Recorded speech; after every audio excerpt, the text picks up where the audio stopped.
சாயம் பூசுறாங்க, இஸ்லாம் பெண்களை அடிமைப்படுத்தும். அப்படி நீ பேசு, நீ இப்படி பேசிட்டா எங்களை அழித்து விடலாம் என்று நினைக்கிறாயா? நீ பேச பேசத்தான் இந்த மார்க்கத்தினுடைய போதனைகள் மக்களை சென்றடைந்து கொண்டிருக்கிறது. இஸ்லாத்துடைய வளர்ச்சி தாறுமாறாக வளர்ந்து கொண்டிருக்கிறது. இது புயல் காற்றை போன்றது. புயல் காத்துக்கு நீ கதவெல்லாம் போட்டு மூட முடியாது.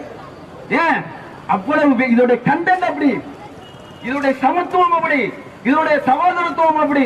நான் கேட்கிறேன், எதிர்க்கப்பட்ட ஒரு கொள்கையை எதிர்ப்பவரே ஏற்று நின்ற உலக வரலாற்றை நீங்கள் பார்த்திருக்கிறீர்களா? யார் ஒருவர் ஒரு கொள்கையை மேடையிலே முழங்குகிறாரோ, அந்த கொள்கைக்கு எதிராக ஆயுதம் தாங்குகிறாரோ, அந்த கொள்கைக்கு எதிராக ஆயுதம் தாங்கி போர்க்களத்திற்கு செல்கிறாரோ, அவரே அந்த கொள்கையை ஏற்றுக்கொண்டு அந்த கொள்கைக்காக பிரச்சாரம் செய்து மடிந்த வரலாறு உலக வரலாற்றிலே நீங்கள் பார்த்திருக்கிறீர்களா? அப்படிப்பட்ட வரலாறை கொண்டதுதான் இஸ்லாம். புரிந்து கொள்ளுங்கள். நபிகள் நாயகம் ஸல்லல்லாஹு அலைஹி வஸல்லம் அவருடைய காலத்தில் உமர் ரலியல்லாஹு அன்ஹு அவர்களை பத்தி தெரியுமா உங்களுக்கு?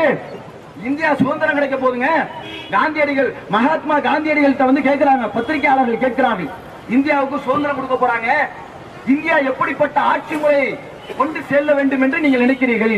எப்படிப்பட்ட ஆட்சி முறையுடைய பாதையிலே செல்ல வேண்டும் என்று நினைக்கிறீர்கள் என்று மகாத்மா காந்தியடிகளிடத்திலே கேட்கிற பொழுது மகாத்மா காந்தியடிகள் சொன்னார், உமருடைய ஆட்சி வேண்டும் என்றார். யார் இந்த உமர் தெரியுமா? முகமது நபி அவர்களுக்கு எதிராக ஆயுதம் தாங்கியவர். பிற்காலத்தில் இஸ்லாத்தை ஏற்றுக்கொண்டு முகமது நபி அவர்களுக்கு பிறகு அந்த சவுதி அரேபியாவுடைய மன்னராக இஸ்லாமிய ஆட்சியை நடைமுறைப்படுத்தியவர். அந்த ஆட்சி இந்தியாவுக்கு வேறு என்று காந்தியடிகள் சொன்னார். அப்படிப்பட்ட வரலாறு இஸ்லாமிய சமுதாயத்திற்கு உண்டு, இஸ்லாத்திற்கு உண்டு.